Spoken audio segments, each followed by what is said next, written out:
죄송해요. 차가 좀 막혀가지고. 아, 괜찮습니다. 먼 길 오시느라 고생 많으셨는데 웰컴 드링크로 차 한 잔 드릴게요. 이랑 귤 중에 어떤 걸로 아시겠어요? 저는 귤이요. 저는 감으로 할게요.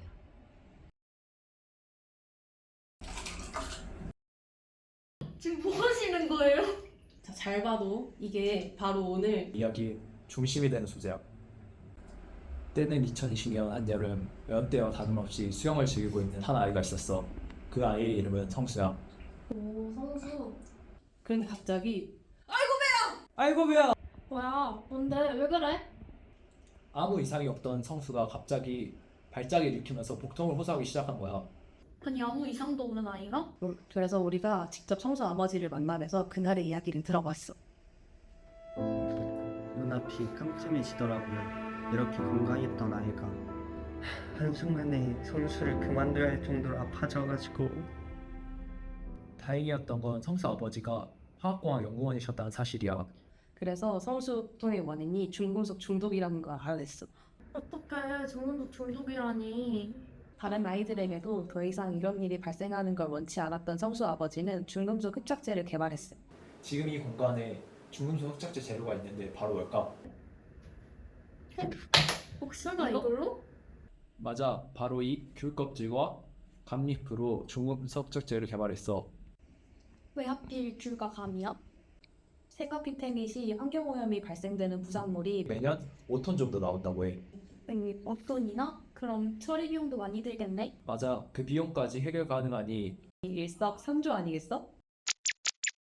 그러면 성수 아버지께서 어떠한 과정을 통해 중금속 흡착제를 개발했는지 영상을 통해 확인해보자. 먼저 탄닌산이랑 펙틴이 무엇인지에 대해서 설명해 줄게. 탄닌산은 금속이온과 배위결합을 해서 착이온을 형성하는 킬레이트 능력이 우수해. 이 능력으로 중금속을 흡착하는 거야.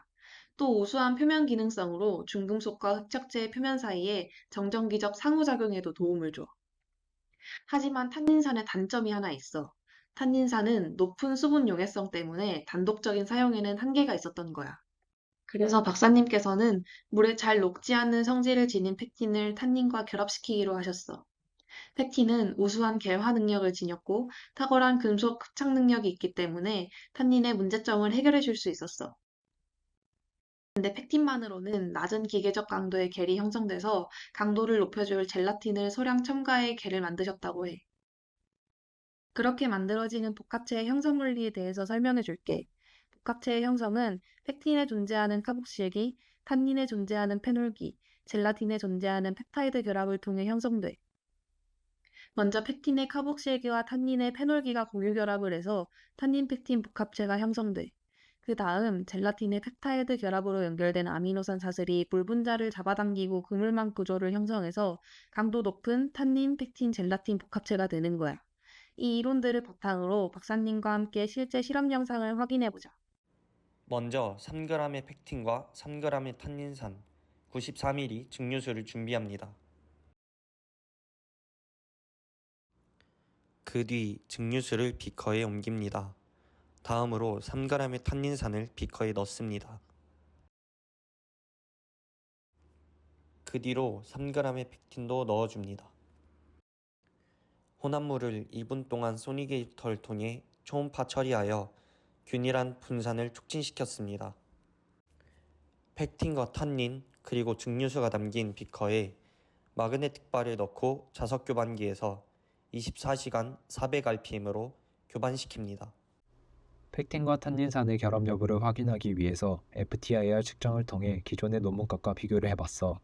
그래프에서 볼 수 있듯이 펙틴과 탄닌 모두 유사 작용기를 가지고 있어 대부분의 피크가 겹치지만 하이라이트 처리된 상자 영역에서 펙틴과 탄닌산의 수소 결합으로 인한 복합체 형성으로 뚜렷한 변화가 나타나는 것을 볼 수 있어. 실제로 박사님께서 측정한 FTIR 결과값과 비교해 보았을 때 논문값과 큰 차이가 없는 것으로 봐서 복합체가 형성되었음을 추정할 수 있었어.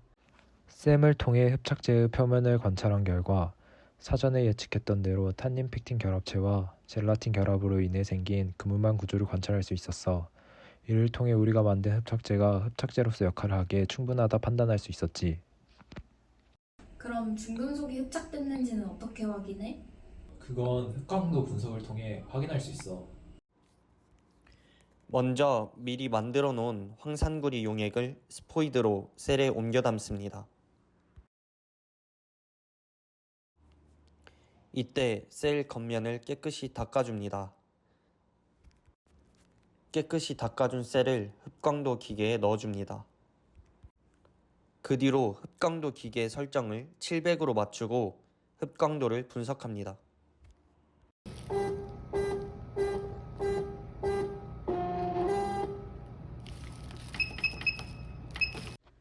흡광도 분석은 간단한 조작법으로 물질의 농도를 정확하게 측정할 수 있고 낮은 농도의 물질도 미세하게 검출할 수 있는 장점이 있어. 박사님께서는 용액 농도에 따른 흡광도 값을 바탕으로 모르는 용액의 농도를 유추해 보셨어. 오른쪽에 나와 있는 표는 황산구리 수용액의 흡광도를 분석한 그래프야.